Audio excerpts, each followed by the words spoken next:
On a rain-slicked New York City street, a 7-month pregnant woman stood shivering in a $1,000 gown, her world shattered by the man she loved.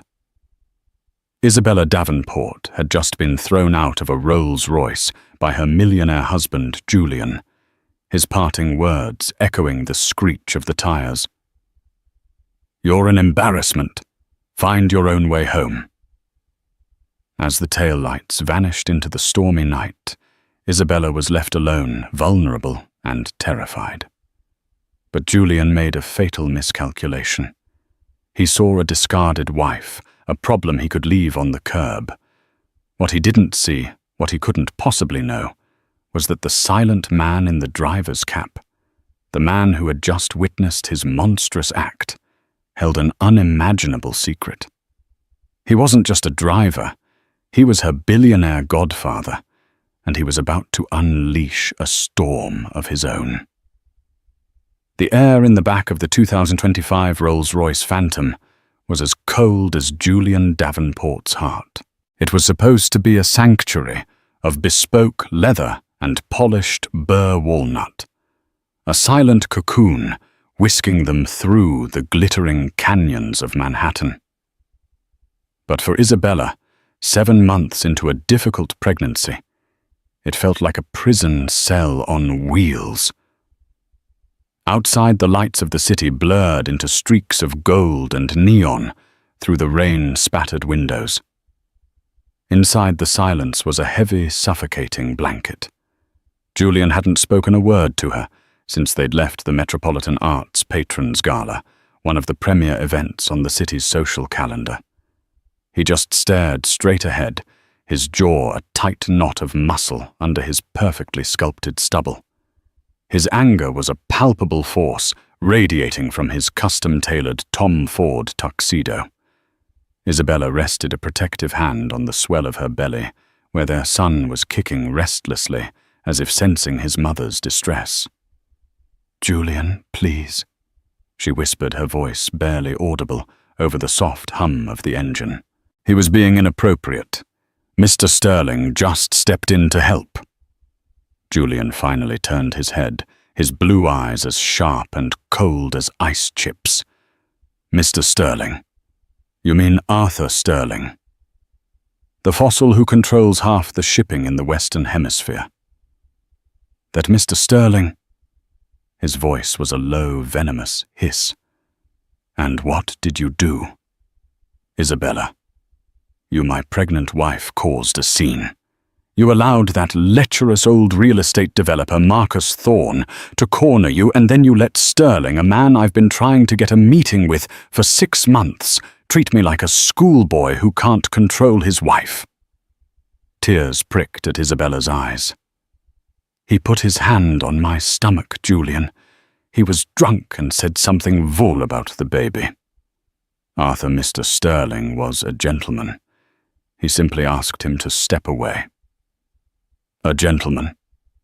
Julian scoffed, a cruel smirk twisting his lips. "He made me look weak, in front of everyone. The press, my competitors, my investors. They don't see a gentleman defending a pregnant woman. They see Julian Davenport's wife being accosted, and another more powerful man stepping in. It's about optics, Isabella. Something you've never understood." Isabella shrank back against the plush leather. This was the Julian she had come to know and fear over the past 2 years. The public Julian was charming, philanthropic, a self-made real estate mogul featured in Forbes, 30 under 30 just a few years back. He had swept her off her feet with grand gestures and promises of a fairy tale life.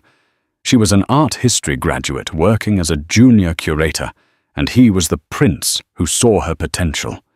But the private Julian was a different man entirely. He was a creature of intense insecurity, obsessed with status and public perception. Her family, with their modest academic backgrounds, was a source of quiet shame for him.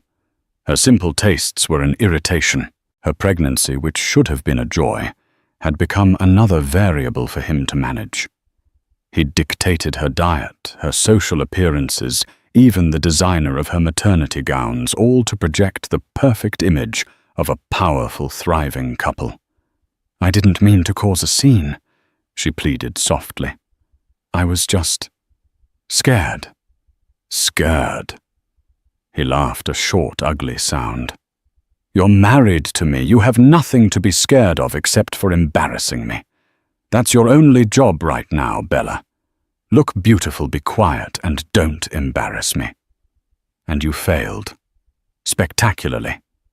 She flinched at the nickname Bella, which once sounded like an endearment, and now felt like a leash. Through the partition, she could just see the back of the driver's head. Mr. Peterson. He was a new driver hired a few months ago through a high-end private security firm. An older man, always impeccably dressed with a quiet dignity and kind eyes that she'd noticed in the rearview mirror. He was so unobtrusive he was practically invisible.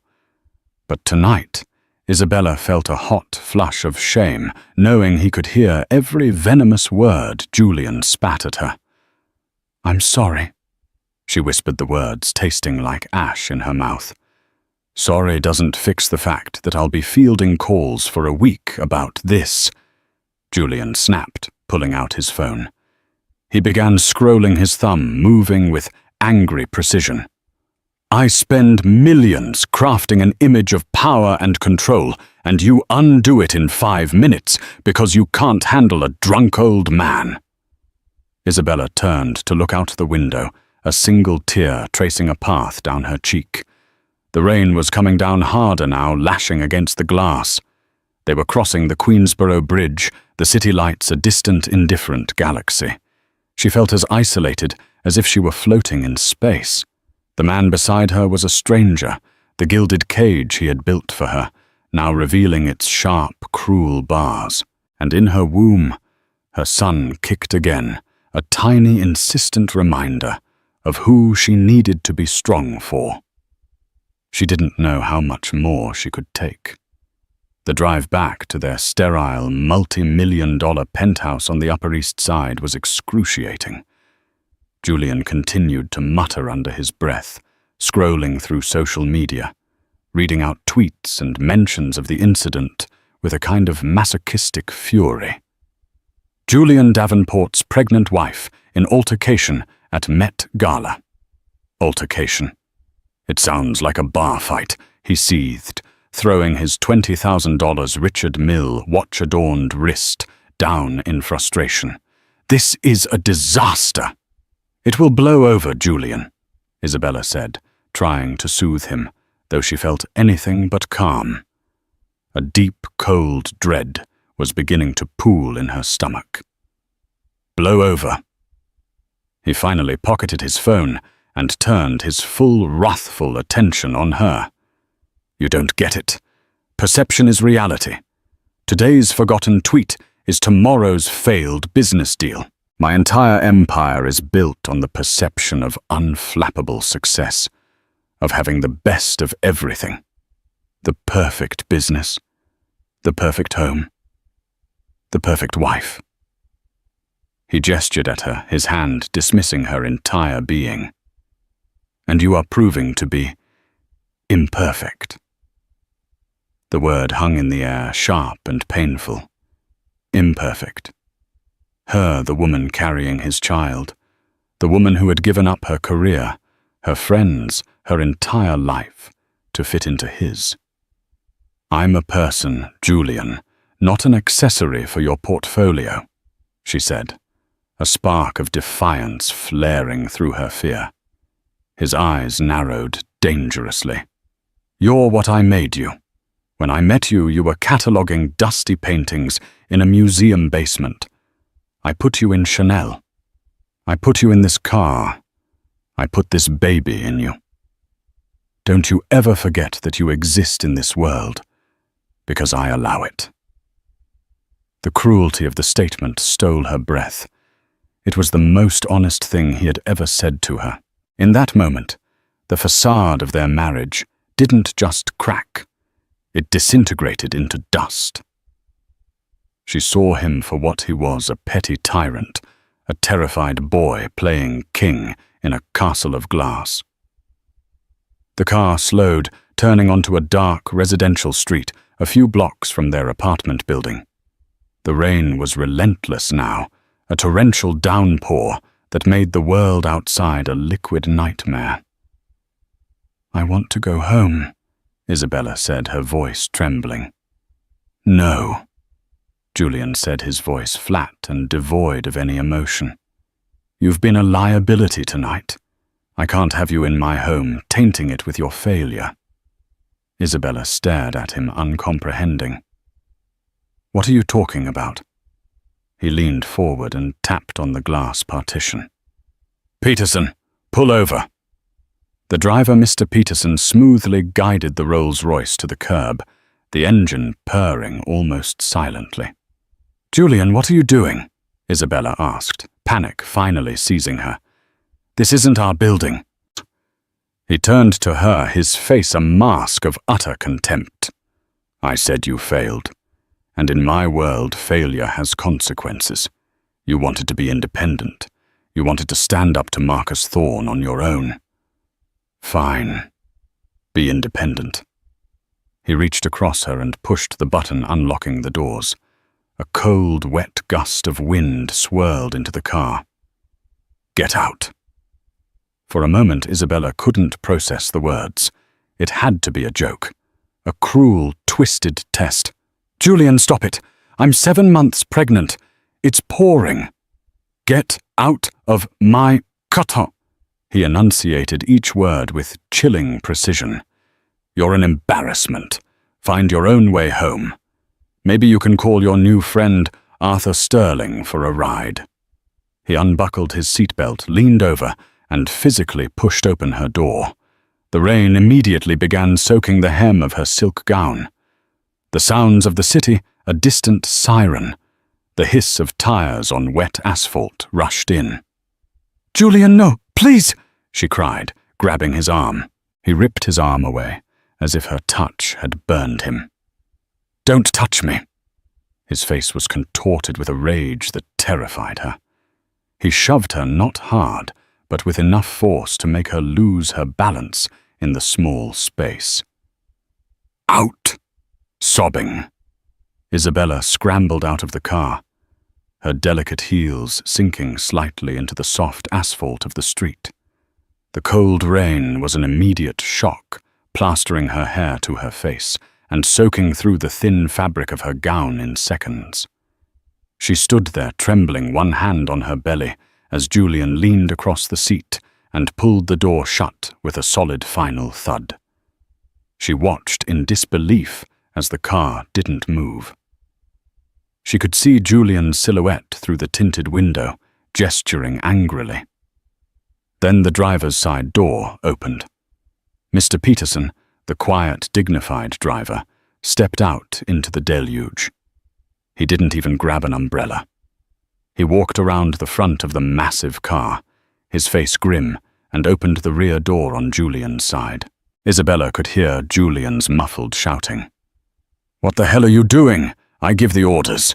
Get back in the car and drive." Mr. Peterson said something. Isabella couldn't hear his voice, low but firm. Then, to her utter astonishment, Julian, the powerful, untouchable Julian Davenport, got out of the car. He sputtered, pointing a finger at the driver, but Mr. Peterson simply stood there, an immovable object in the storm. After another brief heated exchange, Julian threw his hands up in disgust, turned his back on his own car, and stalked off down the street, disappearing into the rainy darkness like a phantom. Isabella was left standing, shivering and confused, as the driver, Mr. Peterson, walked calmly over to her. He took off his own suit jacket, and without a word draped it over her trembling shoulders. The warmth of the wool was a small comfort in the biting cold.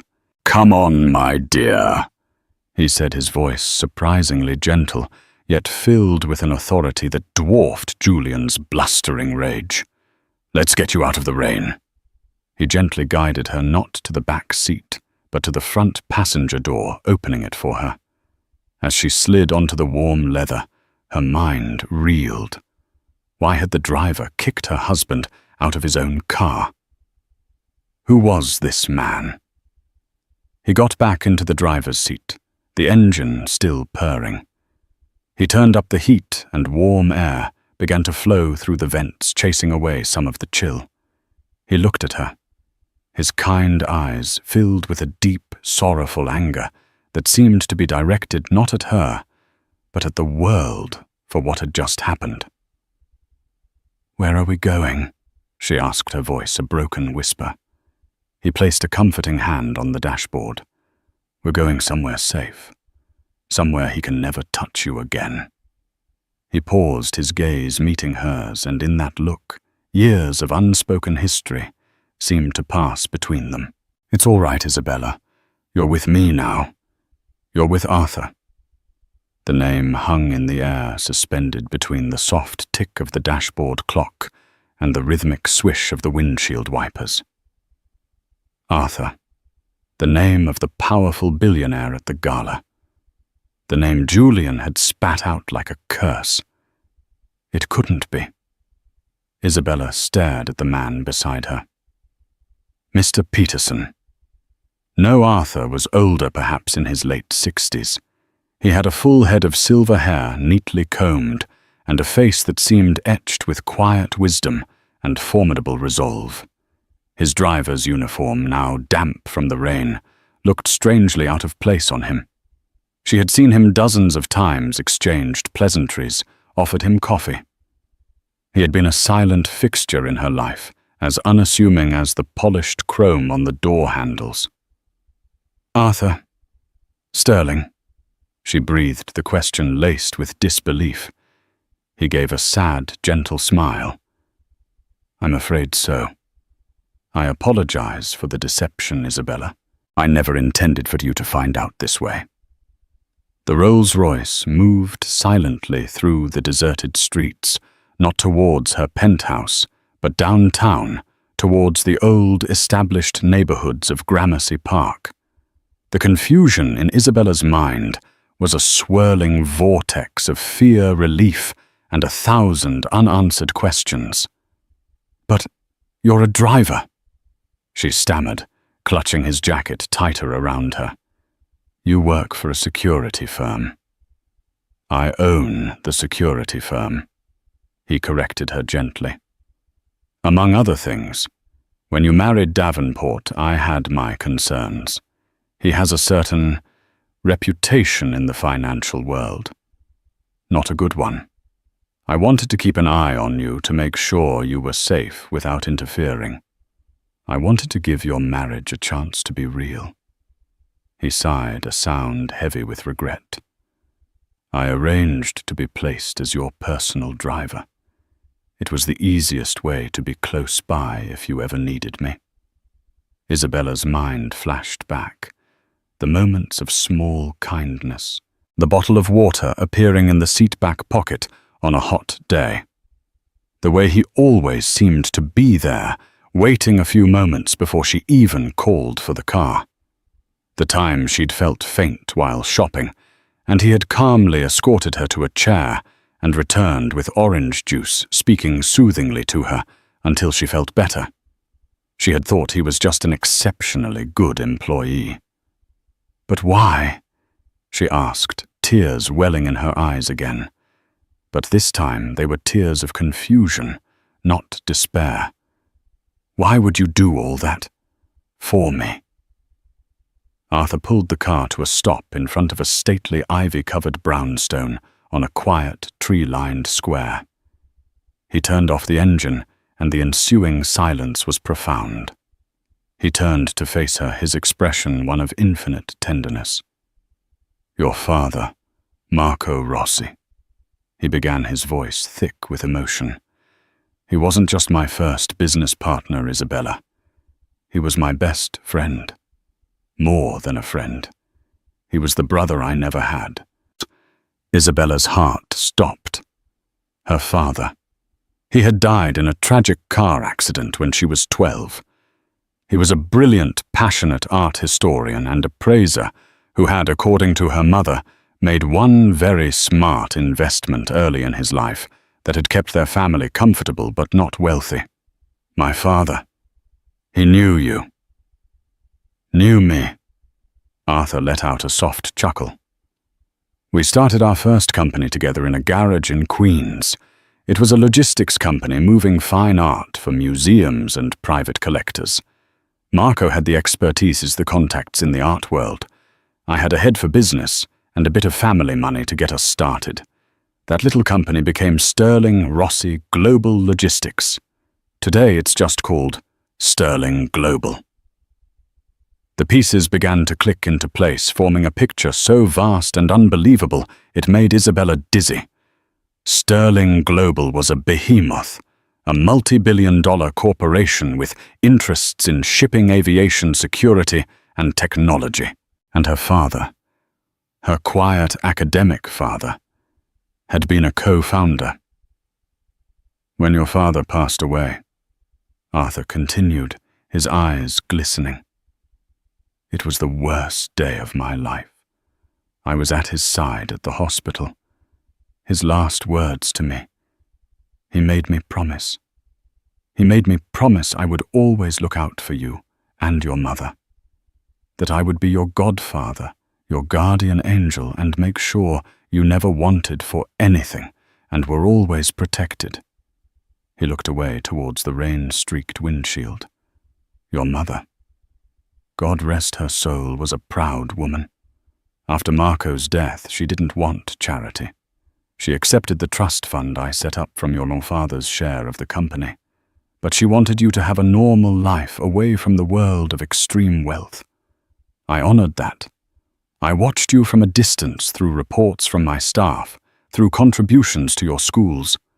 I made sure the path was always clear for you, but I never interfered. I wanted you to be your own person, Marco's daughter, brilliant and kind. Until I married Julian. Isabella finished for him, the realization dawning on her. Until you married Julian, he confirmed, his voice hardening. A man who preys on people's good nature, who builds his fortune on leveraged debt and empty promises. I ran a full background check. I knew he was dangerous, but I had hoped your love would change him. I hoped I was wrong. Tonight, he said, his hand clenching into a fist on the steering wheel. Tonight he proved I wasn't, throwing you, his pregnant wife, the mother of his child, out into the street. That is an unforgivable sin. He took a deep breath, composing himself. This is one of my properties. It's completely secure. My personal staff is inside waiting. There's a doctor on call. You are safe here, Isabella. He got out of the car and came around to open her door, this time holding a large black umbrella to shield her. As she stepped onto the sidewalk, she looked up at the magnificent old house, its windows glowing with a warm, welcoming light. It looked like a sanctuary. For the first time in 2 years, she didn't feel like an accessory or an asset. She didn't feel like a possession.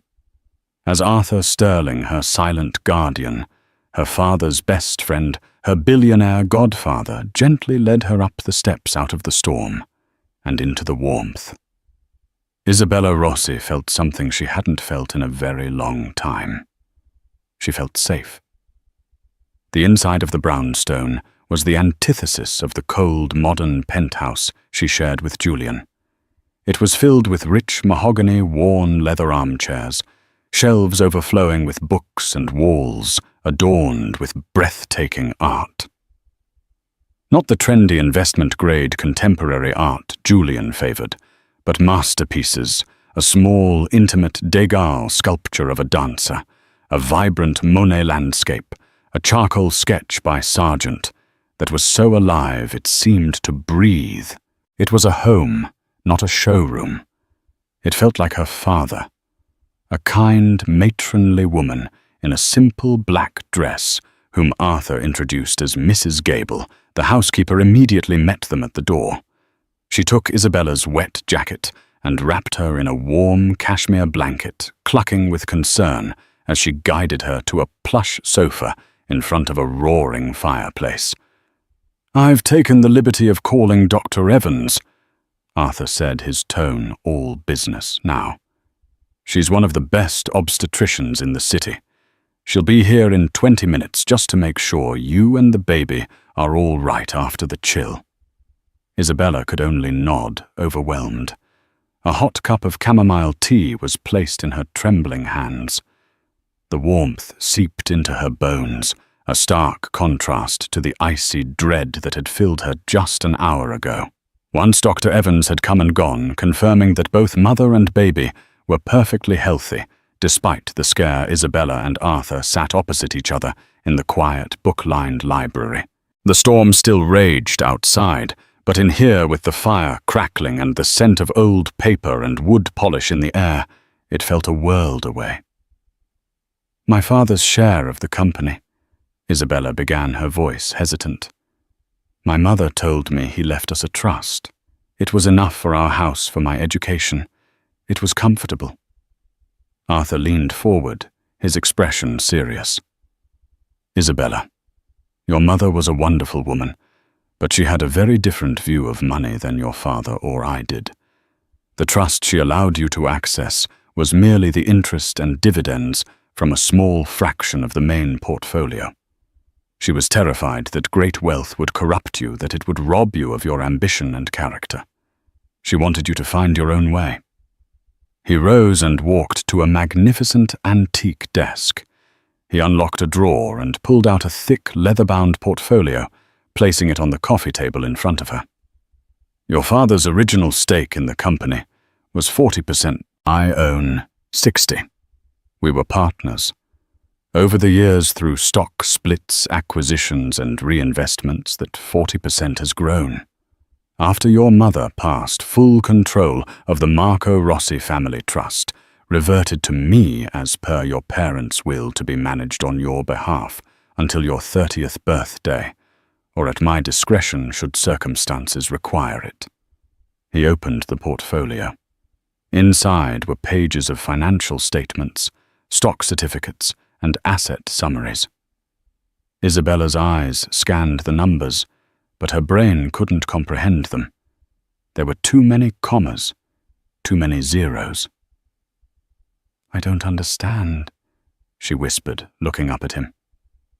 "Let me be clear," Arthur said, his voice steady and kind. "Julian Davenport is a millionaire. He likes to throw that word around.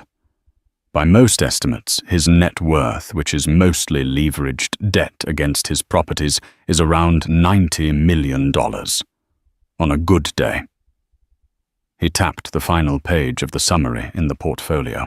"Isabella, this trust, your trust, is currently valued at just over $4.7 billion. The air left Isabella's lungs in a rush.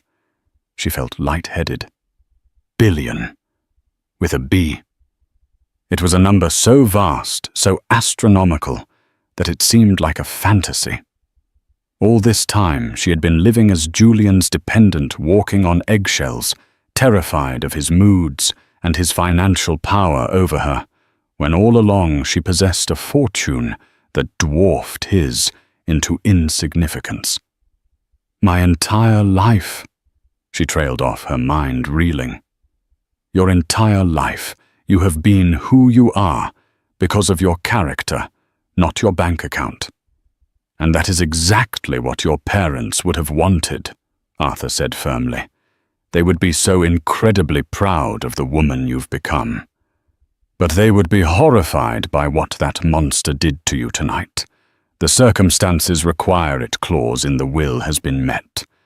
As of this moment, you have full access to and control over your assets." He closed the portfolio. "You are not a victim, Isabella. You are not a damsel in distress. You are one of the wealthiest women in this country. And you are my goddaughter. Julian Davenport didn't just kick his pregnant wife out of a car. He kicked the daughter of Marco Rossi out of a car and he did it right in front of me. A cold, hard fury began to replace the shock in Isabella's heart. The humiliation, the fear, the years of subtle emotional abuse, it all coalesced into a single point of white-hot anger. Julian hadn't just insulted her. He had insulted the memory of her parents. He had preyed on what he perceived as her weakness and her lower status. "What do we do?" she asked, her voice no longer trembling. It was steady and hard as steel. Arthur's lips curved into a thin, grim smile. He looked less like a kindly old man, and more like the corporate titan he was, a shark who smelled blood in the water. "First we rest," he said. "Tomorrow I am making a call to Eleanor Croft. She is the most feared divorce attorney in the state of New York. She eats men like Julian for breakfast. Second, my forensic accounting team is going to start digging into Davenport properties. A man that arrogant and leveraged always has skeletons in his financial closets. We're going to find them." He leaned back in his chair, the firelight glinting in his eyes. "He wanted to ruin your evening, Isabella. We are going to ruin his entire life." Julian Davenport woke the next morning with a blinding headache and a sour taste in his mouth. He was in the guest room of his latest conquest, Tiffany Monroe, a vapid Instagram model whose primary ambition was to marry into wealth. The memories of the previous night were hazy. At first, then came rushing back with sickening clarity. The gala Sterling's interference, the fight with Isabella throwing her out of the car. A flicker of unease went through him. Maybe he had gone too far. A pregnant woman on the street in the rain. The optics, he had to admit, were terrible, if it ever got out. But then his arrogance reasserted itself. She would have called an Uber. She would have gone home crying. She'd be waiting for him right now, desperate to apologize, ready to do anything to get back in his good graces. She had nowhere else to go. He checked his phone. No missed calls from Isabella. No frantic texts. Strange. He sent a curt message. "I trust you've had time to reflect on your behavior. I'll be home this evening. We will discuss the terms of your apology then." He spent the day in a series of self-important meetings, the incident slowly fading from his mind. He was Julian Davenport. He moved on. Problems fixed themselves around him. He arrived back at the penthouse just after 7 p.m., striding into the marble foyer, expecting to find a contrite Isabella. Instead, the apartment was dark and silent. A thick, ominous envelope, with the insignia of a prestigious law firm, sat on the center of the glass dining table. His blood ran cold. He tore it open. Legal jargon swam before his eyes, but the words petition for dissolution of marriage, irreconcilable differences, and exclusive use and occupancy of the marital residence stood out in stark, terrifying relief. She was suing him for divorce and demanding he be barred from his own home. He laughed out loud. The audacity. Her a penniless curator trying to take him on. She couldn't afford a real lawyer for more than an hour.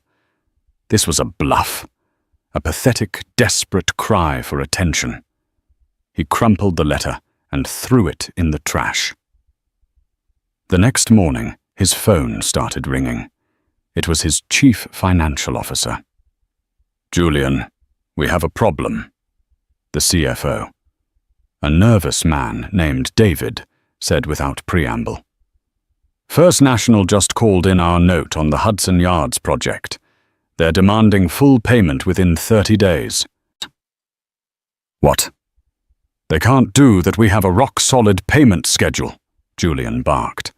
"They're citing a material change in risk clause. It's boilerplate, no one ever uses it." "Julian, who did you piss off?" The call came from the very top. The bank's chairman himself. Before Julian could answer, another call came through. It was his primary investment broker. Julian sell orders are flooding the market for Davenport Properties stock. It's down 15% in pre-market trading. Someone is shorting us into oblivion. It's a coordinated professional attack. I've never seen anything like it.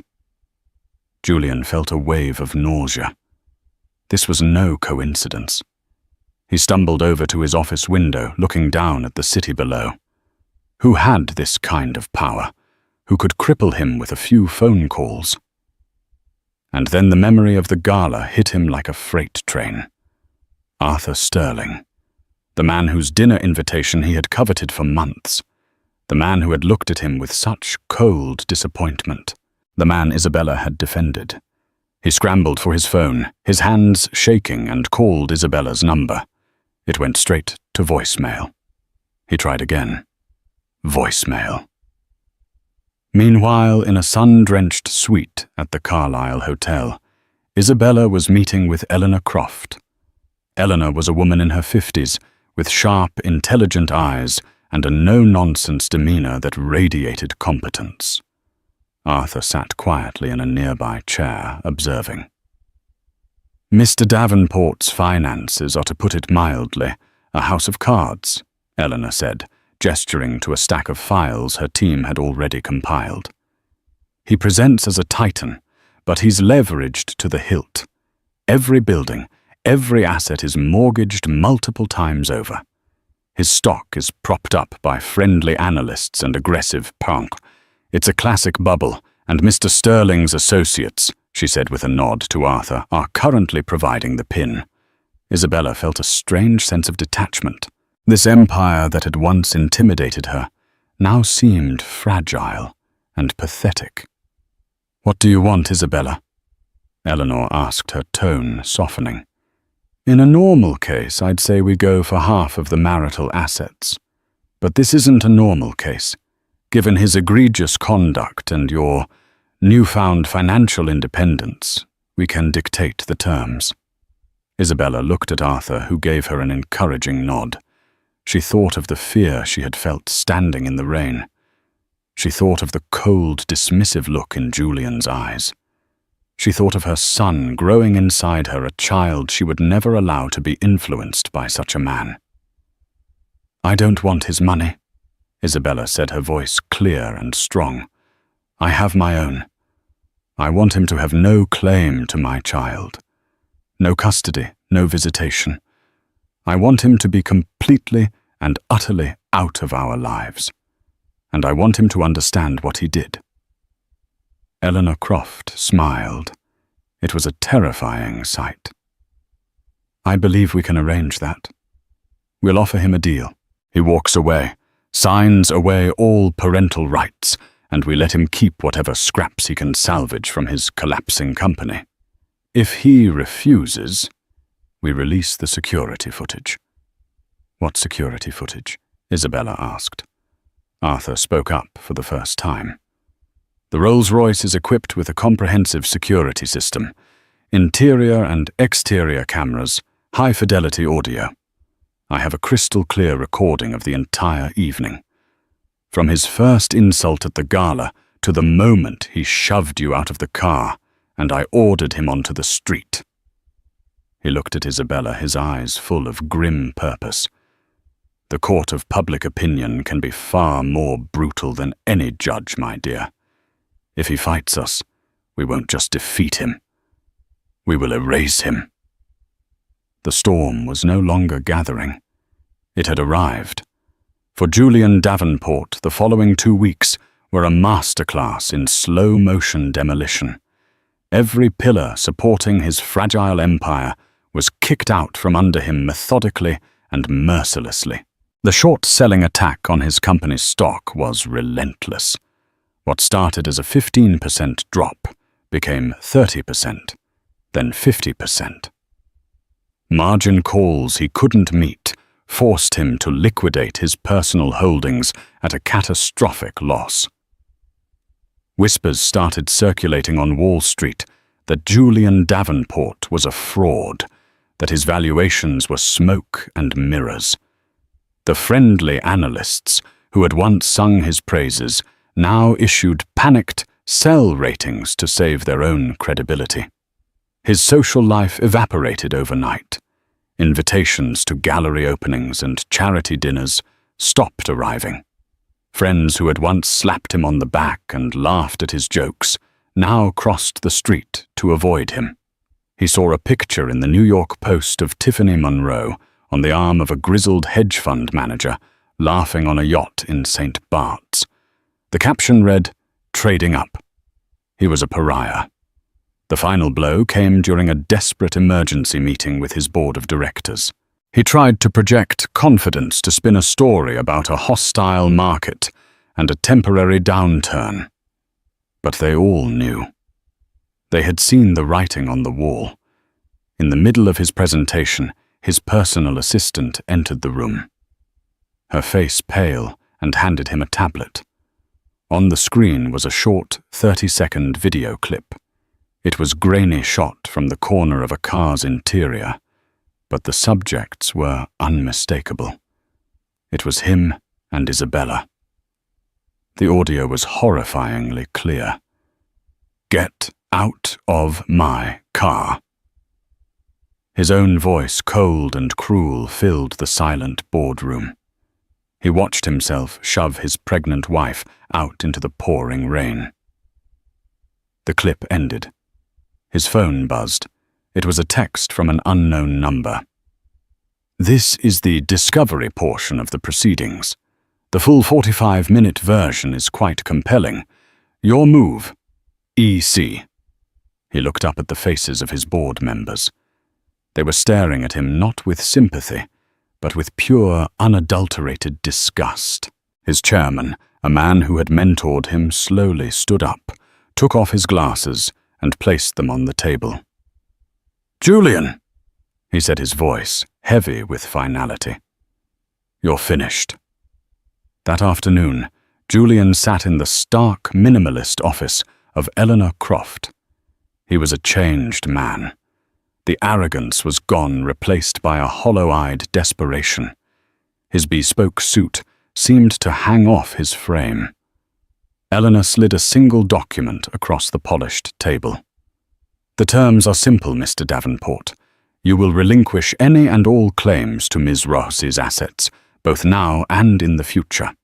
You will sign away permanently and irrevocably all parental rights to the child. You will agree to a strict non-contact and non-disparagement order. In exchange, the video and the full findings of our forensic accounting team regarding your creative business practices will not be made public. You'll be left with whatever you can scrape together from the ashes."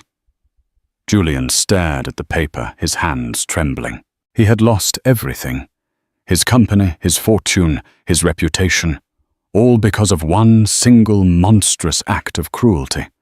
All because he had underestimated the quiet woman he married and the silent man who drove his car. "Who is he?" Julian whispered, his voice hoarse. "The driver." "Who is he?" Eleanor Croft allowed herself a small, cold smile. "He is a man who keeps his promises." With a shaking hand, Julian Davenport picked up the pen. He signed away his wife. He signed away his son. He signed away his life as he knew it. As he finished his signature, he finally broke, burying his face in his hands and letting out a dry, racking sob of a man who had nothing left. Across town, Isabella stood in an empty, sunlit room. It was the top floor of a building in the meat-packing district, with huge industrial windows overlooking the Hudson River. The space was vast and empty, a blank canvas. Arthur stood beside her, a blueprint unfurled in his hands. "The Rossi Gallery," he said, his voice filled with pride. "A space dedicated to discovering and promoting new artists. A legacy for your father. A future for you and your son." Isabella placed a hand on her stomach. The baby was kicking gently, peacefully. She looked out at the river at the endless expanse of water and sky. The pain of Julian's betrayal was still there, a dull ache in her heart, but it was being overshadowed by a new, powerful feeling hope. She wasn't just a survivor. She was a creator, a builder. She was her father's daughter. And she was finally free. 2 months after the final papers were signed, in a quiet private room at Lenox Hill Hospital, with a panoramic view of the city she was reclaiming as her own, Isabella Rossi held her son for the first time. The world, which had for so long been a chaotic whirlwind of fear and uncertainty, narrowed to a single perfect point, the tiny wrinkled face nestled in the crook of her arm. He was beautiful, he was healthy, and he was hers. As his small hand instinctively curled around her finger, a wave of love so fierce and primal washed over her that it felt like it was rearranging her soul, healing the fractured pieces of her heart and cementing them back together, stronger than before. Arthur stood near the window, giving her space. He had been there for the entire ordeal, a silent, unshakable pillar of support in the waiting room, his usual corporate authority replaced by the anxious pacing of a soon-to-be grandfather. When the nurse had finally called his name, the relief on his face was a sight Isabella would never forget. "Have you decided on a name?" he asked softly, his voice thick with emotion. Isabella looked down at her son, whose dark tufts of hair were so like her own, and a sense of profound clarity washed over her. The name Davenport would never touch her child. It was a brand associated with cruelty, fragility, and failure. Her son deserved a name built on a foundation of love, strength, and integrity. "His name is Michael Rossi Sterling," she announced, her voice clear and firm. "Michael, because he will be strong and kind. Rossi, for the grandfather who would have adored him, the brilliant man whose legacy of passion we will carry on, and Sterling." She looked up at Arthur, her eyes glistening with unshed tears. "For the man who kept his promise, the guardian who saved us both." Arthur Sterling, the billionaire titan who could make markets tremble with a single phone call, simply nodded, unable to speak, as he wiped a tear from his eye. In that moment, he was not a captain of industry. He was simply a godfather welcoming the next generation of a family he had sworn to protect. The following months settled into a rhythm of breathtaking, beautiful normalcy. The sterile art gallery-like penthouse with its oppressive silence was a distant nightmare. Life in the Gramercy Park brownstone was warm, alive, and filled with the gentle sounds of a new baby.